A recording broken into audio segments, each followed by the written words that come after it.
Are you struggling with a big change in your life, especially if you're in midlife?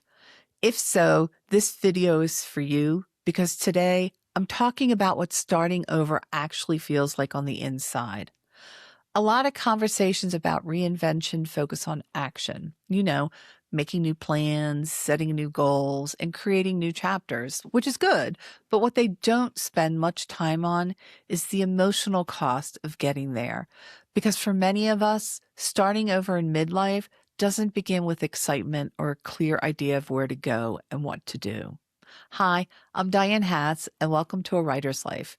When my life fell apart, I lost everything: my career, my confidence, my sense of self, my life as I'd known it for decades. And for at least a year, probably longer, I went through a phase where I wasn't rebuilding yet. I had no clue where I was going or what I would do.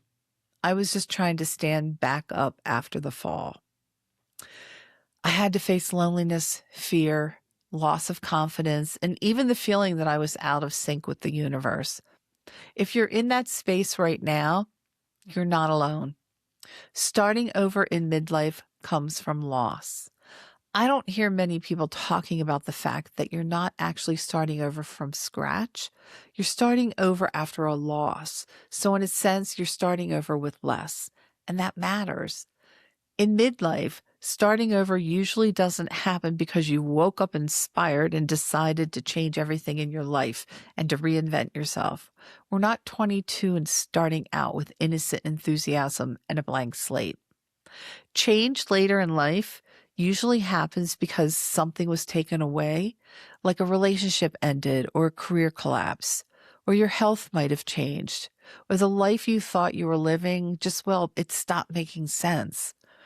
When that happens, it's not just a thing that you lose. Your identity goes with it. Who you thought you were, how you saw yourself in the world, and how other people saw you, that gets stripped away, sometimes all at once. So you're not standing on level ground thinking, okay, what's next?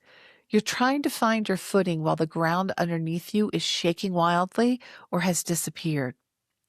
When your sense of identity has been shaken like that, getting back up is harder. Not because you're weak, but because you're grieving and disoriented, and you're trying to make sense of who you are without the thing that used to define you. When this happened to me, I kept pushing and pushing and pushing, trying to keep my nonprofit going, even though I knew it was over. Spending hours and hours each week researching, writing, trying to figure out my next steps. But I was broken, and by continuing to push myself like I did, it took me longer to accept that my life as I knew it was over and that I needed to rest before I could recover. And it made me fall even harder than if I had just let myself go. You need time to grieve the thing you lost, as well as your identity that was wrapped up with it. And you need to learn to have compassion for yourself, no matter how long your healing might take. For me, it's been maybe 5 years, but I'm getting there. One truth that I really haven't heard a lot of people discuss is that starting over is lonely. It can be lonely to begin again, even if you have people around you. Starting over in midlife often puts you out of sync with your peers.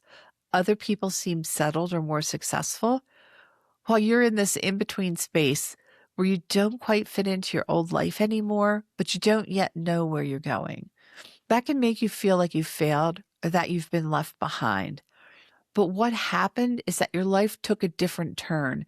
It's going to take some time to get your bearings. And when you do, I guarantee you that the people around you will wish they had what you have because you'll gain a lot of things you don't see yet. For example, you'll be much more resilient, confident, and sure of yourself. You'll have a sense of accomplishment many people never feel. And you'll be a much stronger person for finding your way through your pain. So if you're feeling alone right now, try to remember that you're not really. A lot of women are going through huge changes like you, and you are in the process of building something much better for you in your life.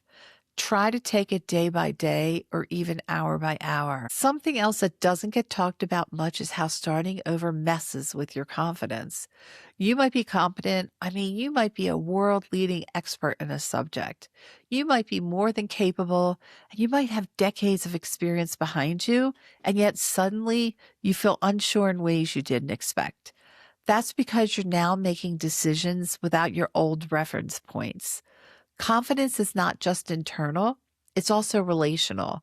And what I mean is it comes from knowing what you're doing, from having established feedback loops, and from recognizing patterns and being able to predict outcomes. So, for example, when I decided to start writing fiction full time and to publish my own work, I had no clue what I was doing on the publishing side.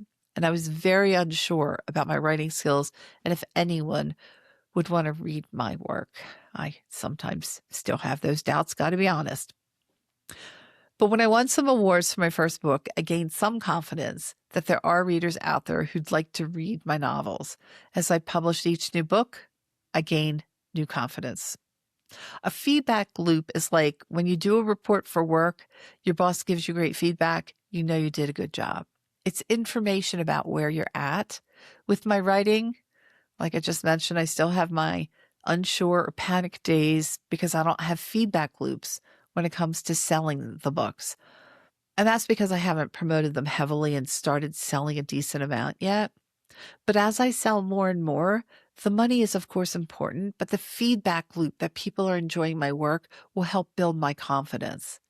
An easy example of recognizing patterns is if, like me, you move to a completely new city. When I first came to Santa Fe, I realized my GPS system would often get messed up when I went downtown. I didn't know where I was going. I often got lost, and I would get completely stressed out. Now that I've been here 5 years, I can get most places on autopilot because I know where I'm going. That reduces my stress and makes me feel confident I can get around. When you're making decisions in a new life or a new environment, you're not regressing. Instead, you're recalibrating. And that takes time, usually longer than we expect. So if you're in this place right now where everything feels unfamiliar and slower and more uncertain, and it's more frustrating than you expected, it doesn't mean you're doing anything wrong. It means that you're learning how to live without the old structures you had that were holding you up. Starting over in midlife isn't about having confidence or a clear path. It's about staying with yourself while things are still unsettled.